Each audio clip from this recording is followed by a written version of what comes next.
오늘 우리가 읽은 성경 본문에 하나님께서 일하시는 그 일하심을 표현하는 동사들이 여러 개 나오는데 혹시 몇 개 나오는지 아시겠습니까? 동작이 빠르신 분들은 벌써 차차착 찾아내셨을지 모르겠는데 7개가 나옵니다. 보고, 듣고, 알고, 내려가서, 인도하여, 건져내고, 인도하여, 데려가려 하노라. 이렇게 나옵니다. 하나님께서 스스로 말씀하시는 거예요. 내가 보고, 내가 듣고, 내가 알고, 내가 내려가서, 내가 건져내고, 그리고 내가 인도하여, 내가 데려가려 하노라. 교회 처음 개척하고요. 첫 해는 부목사님이 안 계셨습니다. 이듬해부터 오셔서 이제 성경 공부를 인도하셨기 때문에 15년 전에 교회 개척을 제가 처음 했었을 때는 제가 성경 공부를 인도했어요. 한 학기 동안. 저밖에 없었으니까. 그때 인도했던 성경 공부가 출애굽기였습니다. 그리고 제가 교재를 만들었는데요. 교재 표지가 좀 촌스러웠어요. 그 표지자가 뭐냐면 오늘 우리가 읽었던 이 본문을 그대로 놓고 그 7가지 동사를 빨주노초 파남보 확대해가지고 했습니다. 그러니까 이게 출애굽기의 한 줄 요약이라는 얘기죠. 사실은 어찌 보면 성경 66권의 요약이라도 할 수 있겠습니다. 우리의 삶을 인도하시는 하나님의 일하심의 표현이라고도 할 수 있겠습니다. 그래서 그때는 다 성경 공부 모이면 맨 아침에 시작할 때 이제 합창하듯이 하는 거예요.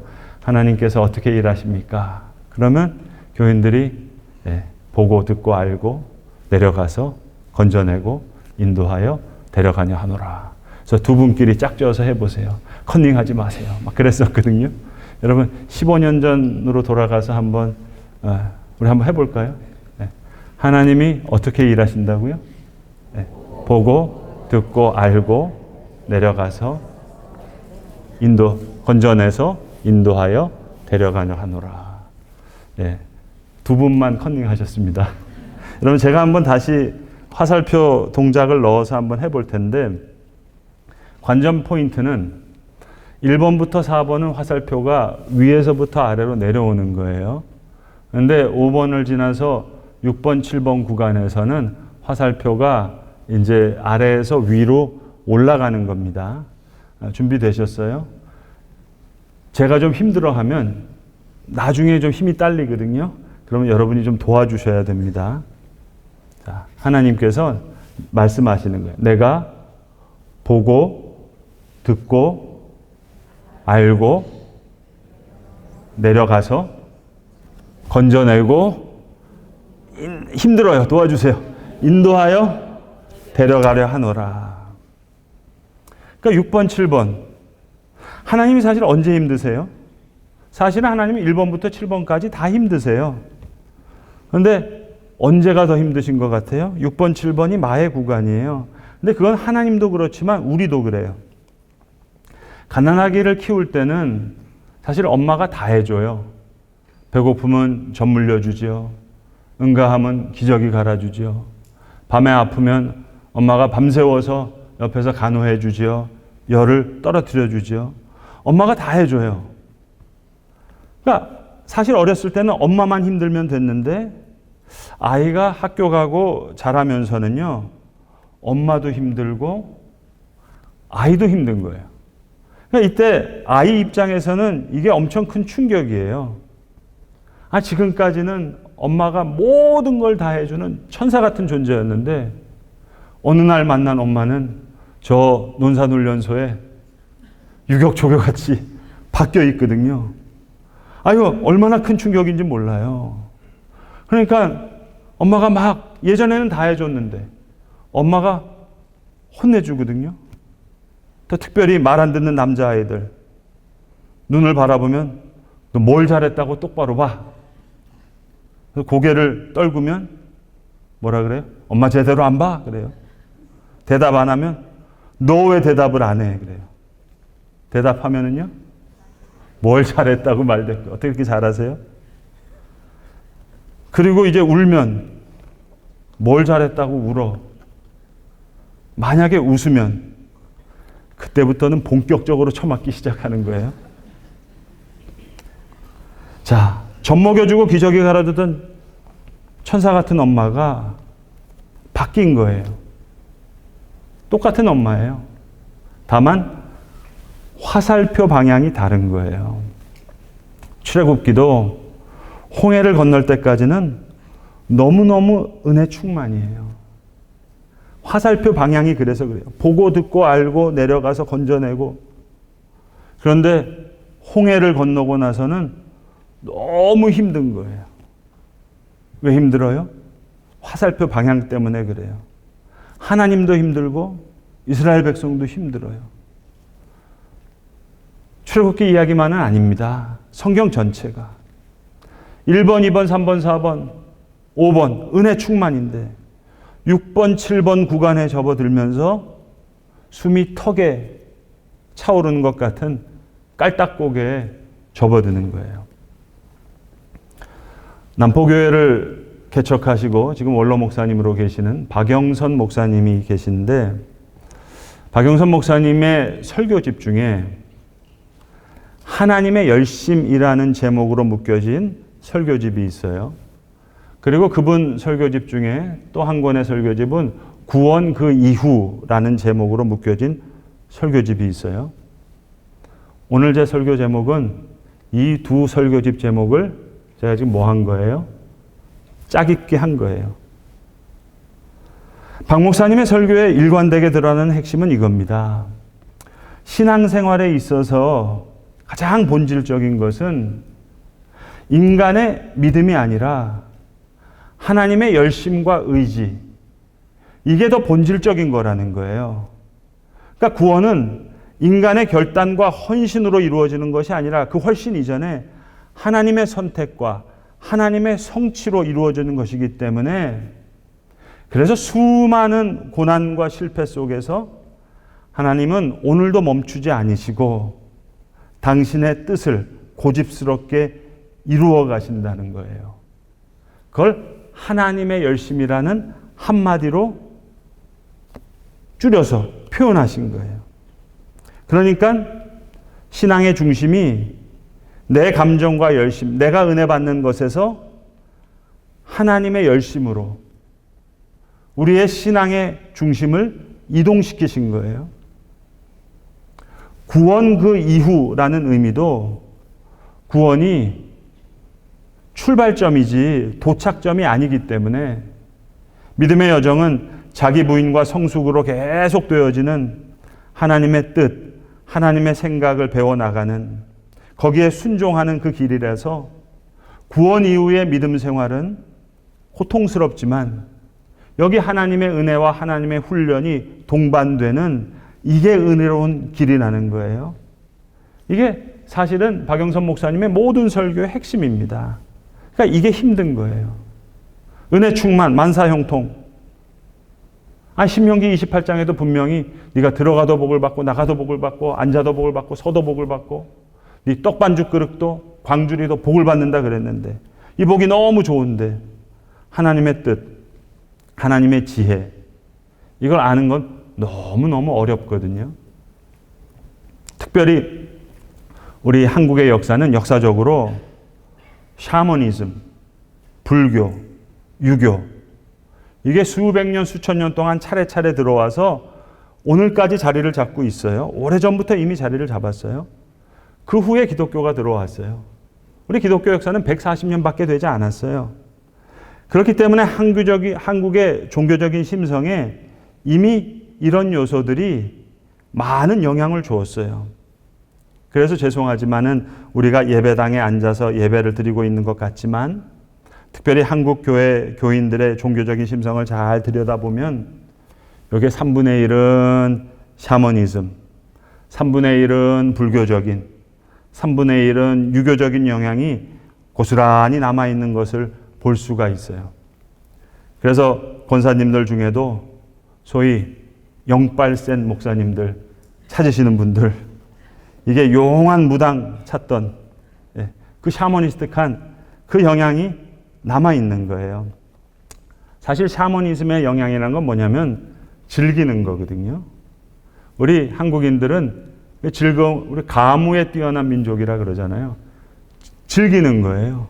우리 트로트 얼마나 좋아합니까? 삶의 이 희로애락, 애환이 다 잠겨 있는 거예요. 그러니까 푸닥거리 하는 게 무서운 게 아니라 이게 지금 한번 울어야 되는 거예요. 신내림을 받아서 지금 뭔가 얽혔던 그런 과정들 접신을 해서 이걸 풀어주는 거예요. 그러니까 샤머니즘의 심성은 즐기기를 좋아하는 게 남아있는 거예요. 그러니까 북치고 주여 삼창하면서 한번 화끈하게 성령 세례를 받고 싶어 하는. 좋은데, 근데 구원 이후에 고난이 있고 어려움이 있거든요. 이건 잘 설명이 안 되거든요. 그러니까 이제 귀신론을 가져오는 거예요. 이거 마귀가 씌인 거라고, 사탄의 시험에 빠진 거라고, 안수하고 안찰하고 이거 푸닥거리를 한번 하는 거예요. 그러니까 샤머니스틱을 즐기기를 좋아하는 한국인의 심성이 남아있는 것이고, 불교는 이건 착하고 보수적인 심성이에요. 우리 너무 착한 분들 보면은 보살 같다 그러잖아요. 그러니까 이 불교의 착하고 보수적인 심성, 그리고 유교적인 율법주의적인, 그러니까 죄송하지만 무당기가 아직 덜 빠진 권사님들도 계시고 서당 훈장 같으신 장로님들도 계신 게, 이거는 개인의 잘못이 아니라 우리나라의 기본적인 심성에 이게 깔려 있어요. 우리의 심성에 이게 기본적으로 깔려 있는 거예요. 그러니까 구원 이후에 오늘도 열심히 일하시는 하나님의 열심과 의지, 이걸 이해하기가 쉽지 않은 거예요. 헷갈리제이션이 일어나는 거예요. 그러니까 한쪽에서는 사탄 마귀 얘기하면서 푸닥거리 한번 하고 싶은 것이고, 어느 쪽에서 내가 더 철저하게 말씀을 따라서 살아보려고 하는, 또 어떤 분들은 마치 열반에 이르는 돌을 닦는 것처럼 우리의 간증과 증언이 조금씩 핀트가 빗나갈 때가 있습니다. 사랑하는 성도 여러분, 오늘 하늘 아버지께서 우리를 위해서 얼마나 열심히 일하시는지 몰라요. 오늘 이 세상에서도 하나님께서 보고 듣고 알고 내려가서 열심히 건져내시기 위해서 일하시고, 오늘 우리들 가운데서도 교회에서도 이제 건져내서 인도하여 데려가시기 위해서 오늘도 성령께서는 말할 수 없는 탄식으로 우리를 위해서 중보하시는 거예요. 사실 하나님은 1번부터 7번까지 다 힘드시는 거예요. 천지 만물을 여러분 말씀으로 창조하신 능력의 하나님이에요. 그런데 그 하나님께서 인간을 너무 사랑하셨어요. 하나님의 형상으로 지으시고 너무 사랑하셔서 모든 자유를 다 주셨어요. 하나님과 같게 하셨어요. 그래서 하나님을 부인해도, 하나님을 예배하지 않아도, 하나님께 기도하지 않아도, 하나님 찬송하지 않아도 하나님 어쩌실 수가 없는 거예요. 하나님 무능한 하나님으로 그 앞에 나타나는 것처럼 보여요. 이만큼 하나님은 우리를 인격적으로 사랑하시는 거예요. 그 하나님의 큰 사랑 앞에 마치 하나님의 능력이 쩔쩔매시는 것 같아요. 그 능력을 나타내실 수가 없는 거예요. 아니, 하나님 능력의 하나님이신데 그 능력을 못 쓰시는 거예요. 왜? 하나님의 사랑이 너무 크고 놀라우니까. 그 지혜를 우리가 알아갈 길이 없는 거예요. 너무 놀라운 거예요. 하나님의 능력보다 하나님의 이 지혜와 사랑이 훨씬 더 크고 놀라운 거예요. 그런데 우리는 하나님의 능력을 구하거든요. 아니, 하나님의 능력만 구할 때도 있거든요. 사실은 하나님의 지혜를 구해야 되겠는데, 하나님의 능력을 구하더라도 하나님의 지혜를 먼저 구해야 되겠는데, 오늘 내가 어떤 일을 겪었어요? 내 삶에 이런 일이 있어요. 하나님이 능력 없으심이 아니에요. 하나님이 능력이 없어서 이 일이 일어난 게 아니에요. 하나님이 나를 사랑하지 않으셔서 이 일이 일어난 게 아니에요. 하나님의 지혜가 있는 거예요. 나를 사랑하시되, 내가 하나님을 사랑하지 않아도 어쩔 수 없을 정도로 사랑하시는 하나님의 그 깊은 사랑과 지혜를 우리는 알 길이 없어요. 그래서 하나님은 오늘도 당신의 이 크고 높은 지혜를 가지고 오늘 우리 삶 가운데 모든 구간에서 열심히 일하시는 거예요. 성도 여러분, 우리가 빨리 후루룩 외웠지만 보고 듣고 알고, 내가 보고, 이거 힘드신 일이에요. 하나님이 우리를 보시는 일, 그뿐만 아니라 내가 듣고 하나님이 우리의 신음을 들으신다는 거, 이거 엄청나게 힘드신 일이에요. 내가 알고 그냥 한눈에 척 아시는 게 아니에요. 하나님께 이거 힘드신 일이에요. 내가 보고, 내가 듣고, 내가 알고, 목숨을 다해 보시는 거예요. 생명을 다해 들으시는 거예요. 목숨과 생명을 다해 아시는 거예요. 하나님 다 힘드신 거예요. 어제 우리 초등부 성경학교가 시작되고 오늘까지 계속되고 있는데, 와, 우리 선생님들 뭐 얼마나 열심히 준비하셨는지 제가 정말 두 손 두 발 다 들었어요. 야, 선생님들 집안 식구까지 다 동원해서 봉사하시는데, 여러분 갓난아기 키우는 엄마 얼마나 힘들어요. 울면 젖 먹여야죠. 기저귀 갈아야죠. 잠도 잘 못 자죠. 하나님 모든 구간에서 힘드신 거예요. 구원 이전에도 하나님 열심히 일하셨고, 그 이후에도 하나님은 주무시지도 않으시고 졸지도 않으시고 열심히 일하시는 거예요.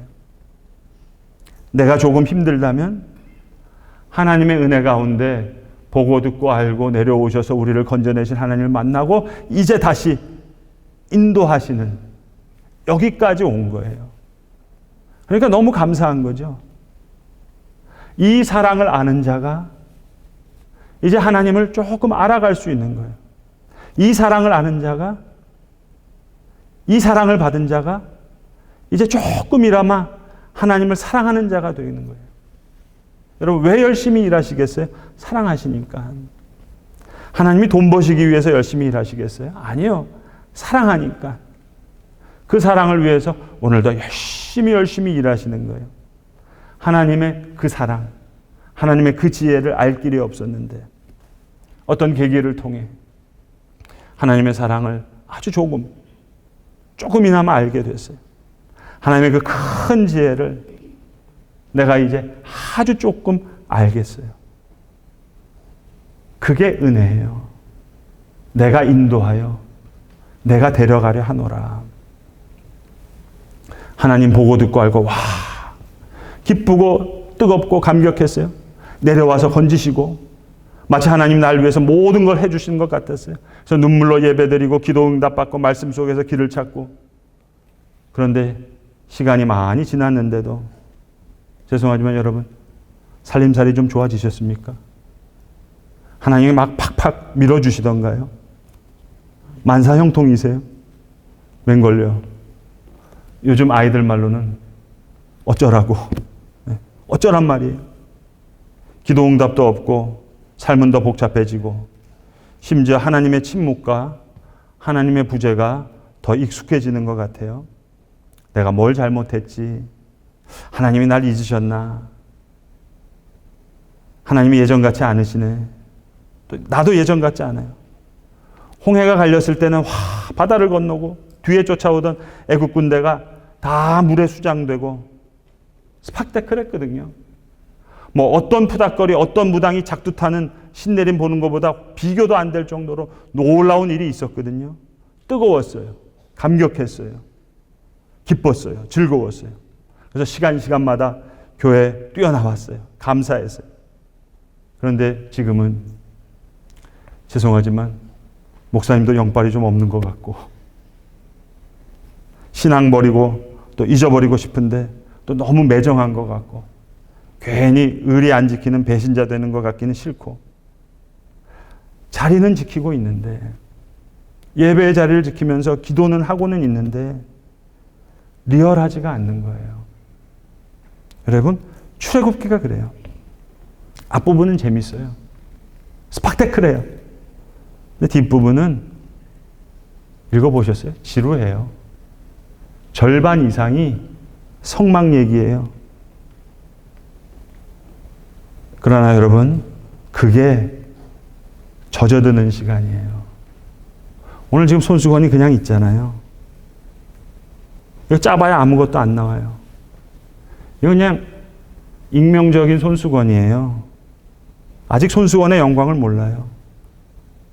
눈물 콧물 닦았어요. 진짜 손수건 되는 거예요. 젖었어요. 스며들었어요.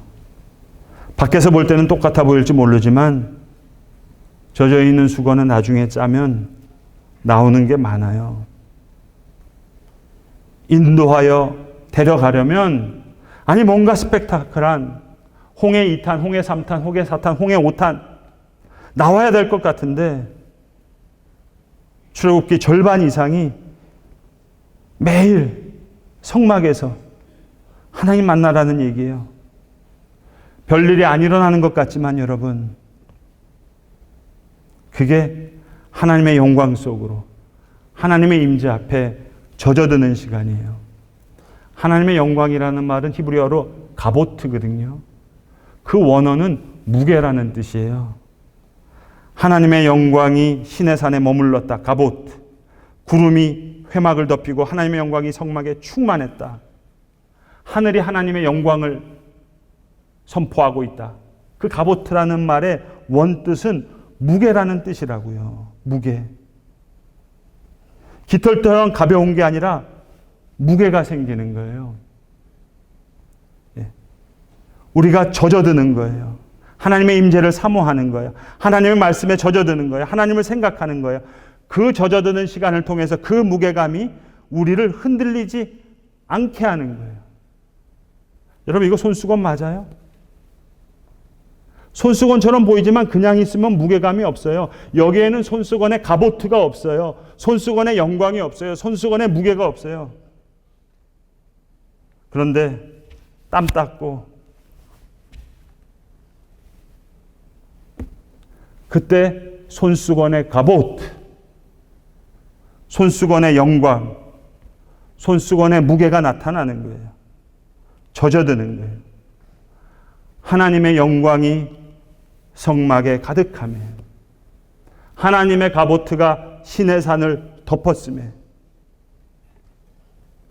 그 무게, 그 영광의 꽃을 그렇게 피우게 하시기 위해서 내가 인도하여 내가 데려가려 하노라.